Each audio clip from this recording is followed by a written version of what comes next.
Je suis Yeden Léon. En 2021, je vous ai raconté mon histoire et mon combat à travers mon premier roman, À corps et à cri. Aujourd'hui, je vous invite à venir me raconter votre histoire à travers mon émission Histoire PAM.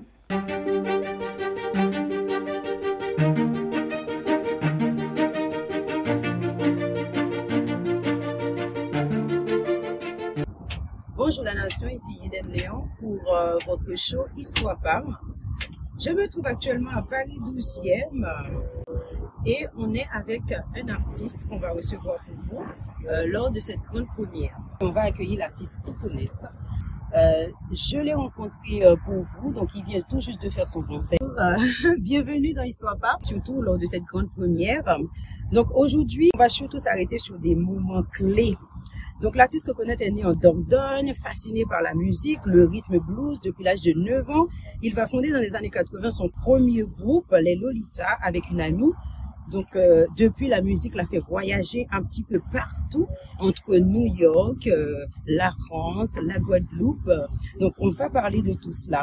Donc tout d'abord, Coconut, pourquoi avoir créé dans les années 80 un groupe, les Lolitas? Et racontez-nous comment a été cette expérience. Okay. D'abord, merci beaucoup de m'avoir invité. Moi, je suis parti de France à 18 ans parce que j'avais envie de... Je me sentais un peu enfermé, on va dire, et puis donc j'ai voulu découvrir le monde, on va dire.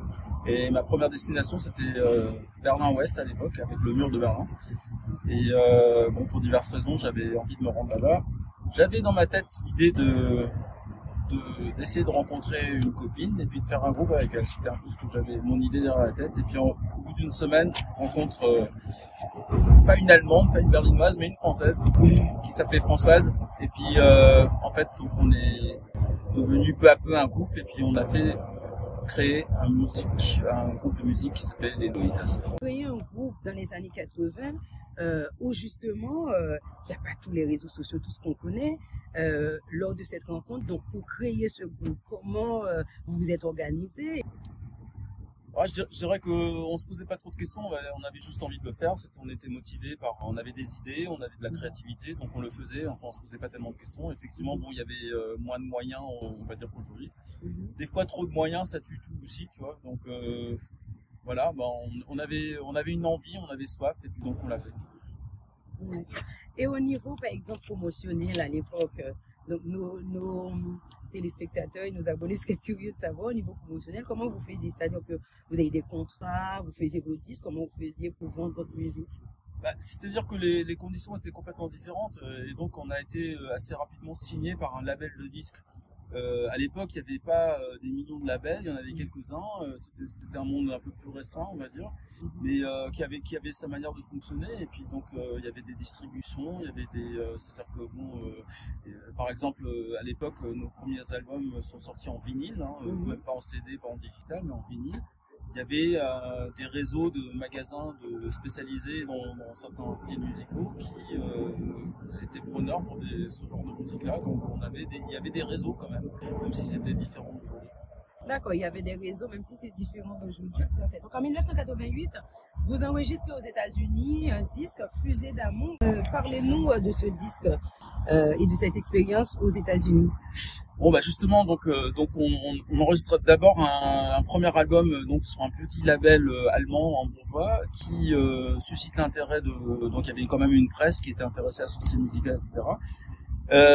Vu que c'était quand même francophone, hein, on chantait en français, on a contacté un label français qui s'appelait New Rose Records, qui, bon, bah, par le patron de New Rose, Patrick Maté, a eu un coup de foudre pour ce groupe-là, c'était notre chance.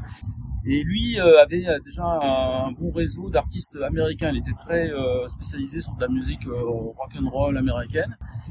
Et il nous propose à ce moment-là, donc parce qu'il aimait beaucoup notre musique, il nous propose un producteur américain en la personne d'un monsieur qui s'appelle Alex Chilton, qui avait eu un premier grand succès à l'âge de 16 ans. Il chante un morceau qui s'appelle The Latter, qui est mondialement connu. Enfin, c'est vintage, on va dire. On entend ça sur Radio Nostalgie, souvent, par exemple.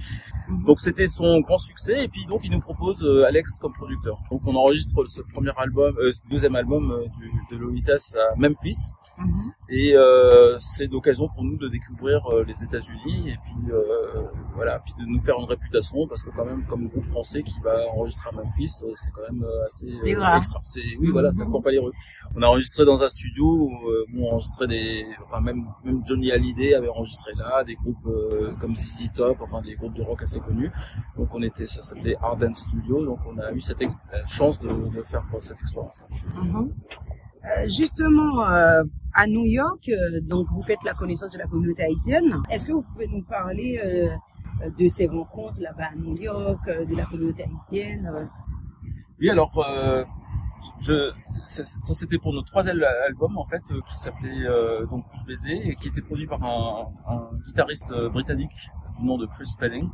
Et là on n'était pas à Memphis mais à New York, et en fait New York, je crois que c'est le 11e ou 12e département haïtien, forte communauté haïtienne. Et puis en fin de compte j'ai fait la connaissance quelqu'un qui travaillait à la télévision haïtienne à l'époque avant le coup d'état de Raoul Cedras, et qui voilà, parce que c'était mon voisin, parce qu'on avait en commun la francophonie, enfin même évidemment il était principalement créolophone mais francophone aussi, et ça a créé un lien, enfin on est devenus amis, et puis en fait compte, c'est triste à dire, mais c'est là où j'ai découvert Haïti en fait.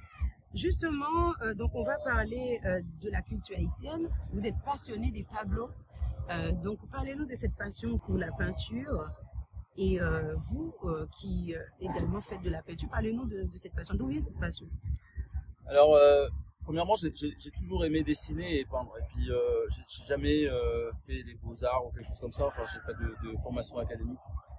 Mais en fin de compte, j'ai découvert déjà par donc mon ami haïtien à New York la peinture haïtienne. Donc j'ai découvert des artistes comme Le Voix Exil, comme Luciane Saint-Florent, qu'on appelle des artistes bruts aussi. Des fois, c'est-à-dire que c'est des gens qui peignaient par passion et qui sortaient pas de l'académie, des beaux-arts ou quoi que ce soit. Et en fin de compte, ça m'a un peu enfin, je me disais, après tout, n'aie pas honte de dessiner aussi. Enfin, c'est des gens qui s'expriment et tout ça, et ça m'a motivé à persévérer dans la peinture. Après, à l'époque où j'ai vécu à la Guadeloupe, il y avait beaucoup de Haïtiens qui vendaient en fait des peintures pour les touristes, on va dire, enfin des peintures très colorées, enfin voilà, vous connaissez. Et puis à l'époque, je jouais pas mal de musique à la Guadeloupe. Par contre, c'était quand même compliqué de se faire payer, quoi. Enfin, je veux dire, les propriétaires de bars, etc., ne voyaient pas pourquoi on devait payer des musiciens. Enfin, c'était pas facile. Et donc, je me suis dit, n'ayant pas les moyens d'enregistrer des vinyles ou des CD, etc., je me suis dit, tiens, je vais peut-être un peu peindre des tableaux qui sont en rapport avec ce que je chante, avec ma musique et tout ça, et je vais les proposer en vente à mes spectacles. Donc, c'est-à-dire que quelqu'un qui pouvait m'écouter et puis passer un bon moment, au lieu d'acheter une casquette ou un t-shirt, etc., il pouvait m'acheter une petite peinture. Et en fait, compte, ça a plutôt bien marché. Donc j'ai gardé ce concept-là, que j'ai nommé Art and Music Show. Voilà. Voilà, Art Music Show. Et ça vous a aidé justement pendant cette période en Guadeloupe de continuer en tant que musicien?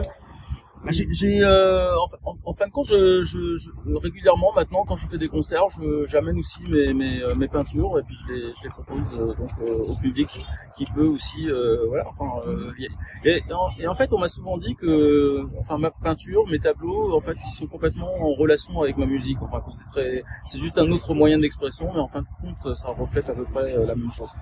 Donc je fais la connaissance de ce journaliste en fait haïtien qui s'appelait Joseph Covin. Il travaillait à la télévision haïtienne à l'époque, et puis il m'a fait découvrir Haïti. Il avait beaucoup de documentation sur Haïti, des œuvres d'art par exemple, il y avait beaucoup de tableaux haïtiens, de l'artisanat haïtien, des tambours et tout ça.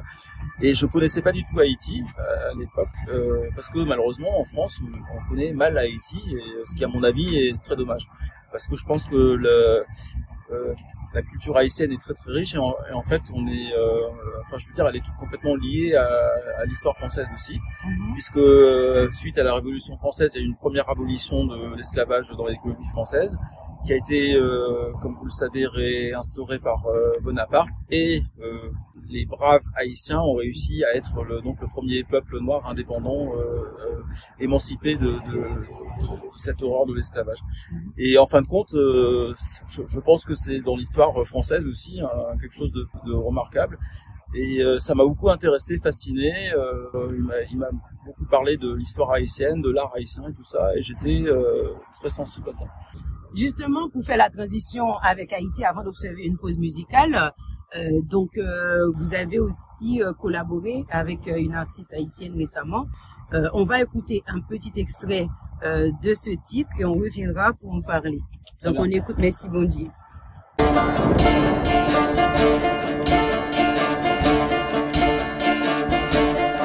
Merci bon Dieu, gardez tout ça la nature portez pour nous.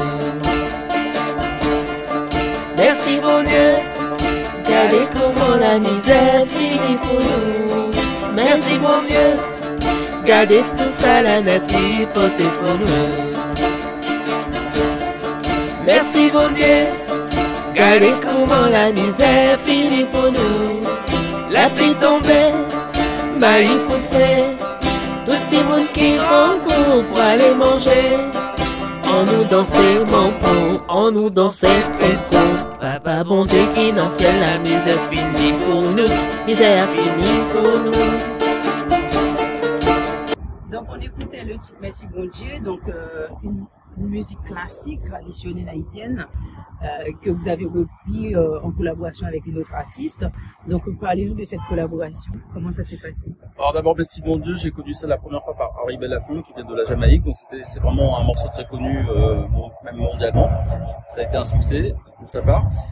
Maintenant il se trouve que j'ai fait connaissance de Cheta Vital qui chante ce morceau avec moi, qui en fait est journaliste à l'origine, et j'étais intéressé à reprendre ce morceau-là sur mon dernier CD, et je lui ai demandé plus ou moins de me coacher un peu, de m'aider, parce que je voulais pas non plus faire une mauvaise interprétation d'un morceau haïtien. Donc elle m'a aidé là-dessus, et donc on a travaillé sur Merci bon Dieu, et donc on chante à deux. En fin de compte, le résultat est assez intéressant parce qu'on remarque à peine que ces deux voix, ça fusionne un peu. Justement, j'allais poser la question parce qu'en fait, vos voix s'harmonisent. Oui. On a l'impression, justement, quand on l'entend, vous êtes sur le même tempo, même hauteur, même niveau. On a même l'impression qu'il n'y a pas un duo, mais on se rejoint. C'est vrai. Il y a que quelques parties où on entend comme une autre voix, mais elle fusionne. C'est assez spectaculaire. En tout cas, ce titre est disponible sur tous les sites de téléchargement. Vous pouvez aller l'écouter, télécharger. Donc en 1995, vous débarquez en Guadeloupe. Pourquoi la Guadeloupe?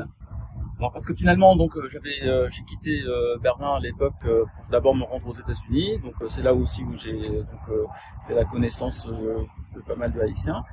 Et après n'ayant pas le visa et tout ce qu'il fallait pour rester aux États-Unis, finalement, et n'ayant pas envie de retourner non plus en Europe, et je me dis la Guadeloupe, territoire national français, je vais essayer de voir là-bas.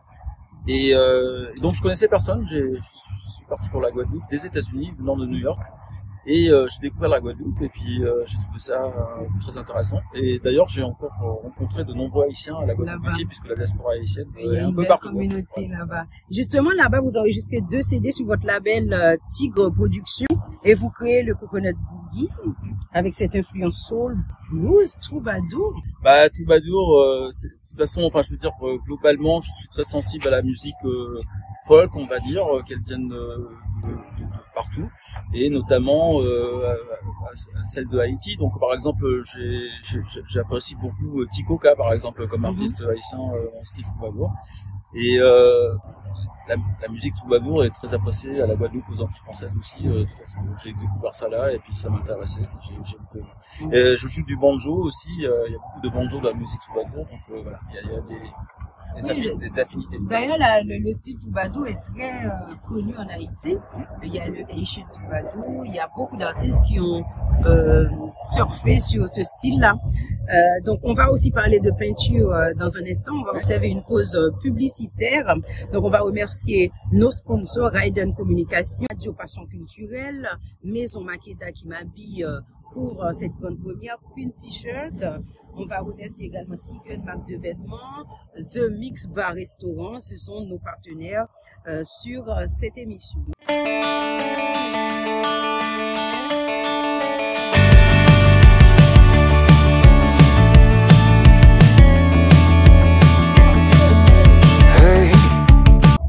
après la pause publicité, on revient justement, on va parler de Maison Makeda. Dans cette pause, on revient tout de suite après. Hello, ici Yeden Léon. Aujourd'hui, on fait un zoom sur Maison Makeda. C'est Maison Makeda qui m'habille pour la grande première de mon émission Histoire Pam. Maison Makeda m'a déjà habillée pour la photo de l'affiche de l'émission. Regardez comment j'ai glow up. Faites confiance à Maison Makeda. Tout est cousu main. Ils sont au Sénégal, mais ils peuvent vous livrer dans le monde entier. Vous choisissez les tissus, vous envoyez la photo de votre modèle préféré et ils vont vous satisfaire. Alors, pour être au top, style et fashion original, choisissez Maison Makeda. Les coordonnées sont en fin de vidéo.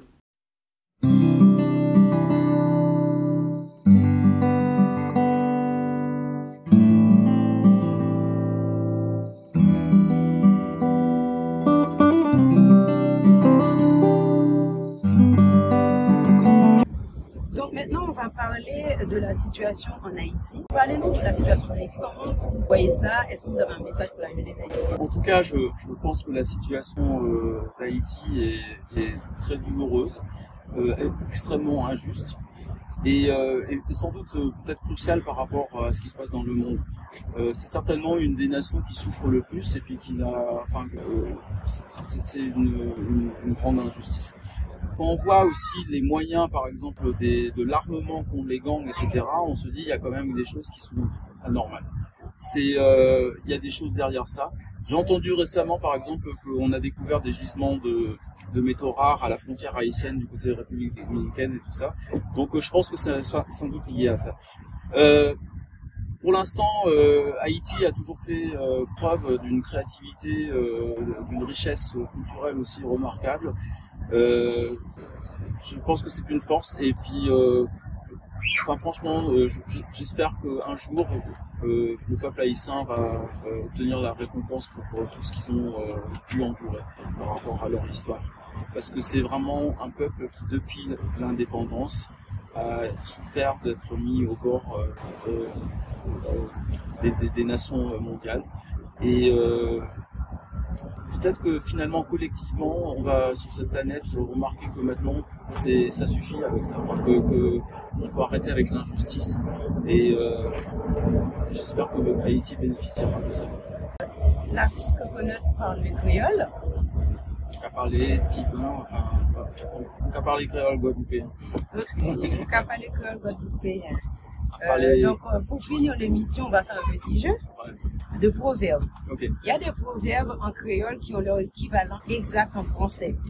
Donc, je vais dire un proverbe en créole et l'artiste Coconut va traduire tout ça pour nous. Je le dis en créole.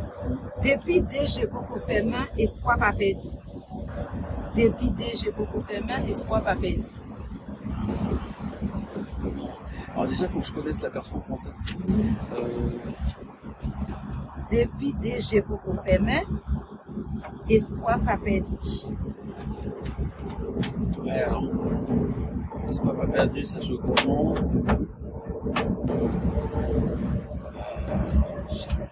Je vois pas le correspondant en français. Ouais, alors j'ai du mal. Je connais pas tous les proverbes français. Tant qu'il y a. Il y a de l'espoir. Voilà, ouais. Tant qu'il y a.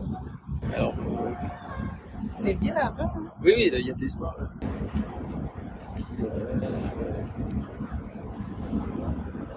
Tant qu'il y a là, il y a deux. Il y a de l'espoir, mais c'est le temps qu'il y a là. Et puis déjà beaucoup faire l'espoir pas vite. Non, je suis désolé, je sais pas. D'accord, c'est pas grave. C'était tant qu'il y a de la vie, il y a de l'espoir. Ah oui, okay, mais il a trouvé la fin. Ouais. Il a trouvé la fin quand même. Donc, c'était Yeden Léon dans la grande première de votre émission Histoire Pam avec l'artiste Coconut qu'on vous a présenté aujourd'hui. C'est un plaisir pour moi de partager ce moment dans ce cadre au cœur de Paris 12e, dans un cadre où il y a énormément de bateaux, énormément de touristes. Et il vient de faire un concert justement où il a chanté pour les enfants, pour les malades, c'est ça. Et c'était vraiment un plaisir pour nous. Donc, merci beaucoup de m'avoir réalisé. Eh ben, j'espère que ton émission va cartonner, comme on dit, et puis que je reviendrai un jour peut-être quand ça va évoluer. Pourquoi pas. Merci beaucoup, c'était un plaisir pour moi. Merci à vous. Merci à vous d'avoir été avec nous et n'oubliez pas de regarder, liker, partager cette émission. Rendez-vous le 2 août, le samedi 2 août, avec d'autres invités pour d'autres histoires. À très bientôt.